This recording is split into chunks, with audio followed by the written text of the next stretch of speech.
राजस्थान के किस जिले के श्री यादव माटीकला बोर्ड के चेयरमैन प्रहलाद राय को नेपाल के उपराष्ट्रपति परमानंद झा द्वारा एशिया कॉन्टिनेंट अवार्ड 2025 से सम्मानित किया गया है?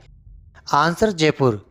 जयपुर के श्री यादव माटीकला बोर्ड के चेयरमैन प्रहलाद राय टांग को काठमांडू में नेपाल के उपराष्ट्रपति परमानंद झा द्वारा एशिया कॉन्टिनेंट अवार्ड 2025 से सम्मानित किया गया है। यह सम्मान माटीकला कारीगरों के जीवन स्तर सुधार और उन्हें आर्थिक रूप से सशक्त बनाने के कार्यों के लिए प्रदान किया गया है। श्री टाक को यह सम्मान माटीकला आर्ट के क्षेत्र में लगातार 2 वर्ष से किए जा रहे उल्लेखनीय और प्रभावी कार्यों के लिए दिया गया है। समरसता मंच की चयन समिति की अनुशंसा पर यह अवार्ड श्री प्रहलाद राय टाक को उनके निर्देशन में माटीकला बोर्ड द्वारा माटीकला से जुड़े कारीगरों के जीवन स्तर में सुधार, उन्हें आधुनिक इलेक्ट्रॉनिक मशीनें उपलब्ध करवाने, प्रशिक्षण देने तथा राजस्थान सरकार की योजनाओं को जमीनी स्तर पर लागू कर कारीगरों को आर्थिक रूप से सशक्त बनाने के प्रयासों के लिए प्रदान किया गया है। इन पहलों ने परंपरागत कला को आधुनिक बाजार से जोड़ने में महत्वपूर्ण भूमिका निभाई है। समरसता मंच द्वारा आयोजित वैश्विक शांति समरसता सम्मेलन का यह कार्यक्रम राजनयिक संबंध वियना अभिसरण अधिनियम 1972 एवं विचार प्रोटेक्शन के अंतर्गत Russian culture centre Kathmandu Nepal में संपन्न हुआ है।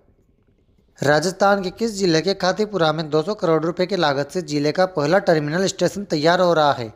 आंसर जयपुर। खातीपुरा में 200 करोड़ रुपए की लागत से जयपुर का पहला टर्मिनल स्टेशन तैयार हो रहा है।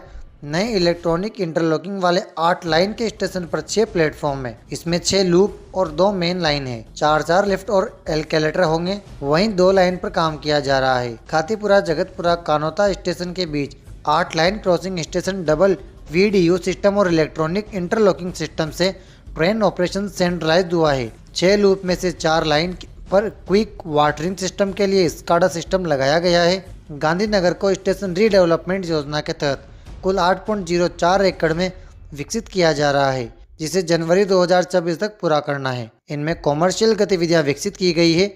राजस्थान में रेलवे स्टेशनों की सटीक संख्या बदलती रहती है, लेकिन विभिन्न स्रोतों के अनुसार राज्य में 600 से 700 के बीच रेलवे स्टेशन और होल्ट है, जिनमें 2024-2025 तक 600 से अधिक स्टेशन शामिल है और 2025 में कई रेलवे स्टेशनों के पुनर्विकास के साथ यह संख्या और बढ़ रही है, जिनमें जयपुर सबसे ज़्यादा व्यस्त है और बांदीकुई पहला स्टेशन था, जिनमें अब उत्तर पश्चिमी रेलवे के तहत कई डिवीज़न हैं। राजस्थान के कितने प्रमुख निशानेबाजों को हाल ही में नई दिल्ली में होने वाली एशियाई राइफल पिस्टल चैंपियनशिप के लिए चुना गया है? आंसर 4 प्रमुख। राजस्थान के 4 प्रमुख निशानेबाज मानेकी कौशिक, भावेश शेखावत, मानवेंद्र सिंह चौहान, भानु प्रताप सिंह चौधरी को हाल ही में नई दिल्ली में होने वाली एशियन राइफल पिस्टल चैंपियनशिप के लिए चुना गया है, जहां वे भारत का प्रतिनिधित्व करेंगे। मानेकी 50 मीटर राइफल प्रो में, Bhavesh 25 metre rapid fire pistol में, Manvendra 50 metre rifle 3 position junior में और Bhanu Pratap air rifle youth में चुनौती पेश करेंगे, जिससे राज्य का शूटिंग में दबदबा बना हुआ है। यह चैंपियनशिप नई दिल्ली में कर्णी सिंह शूटिंग रेंज में 2 से 14 फरवरी 2026 तक आयोजित होगी।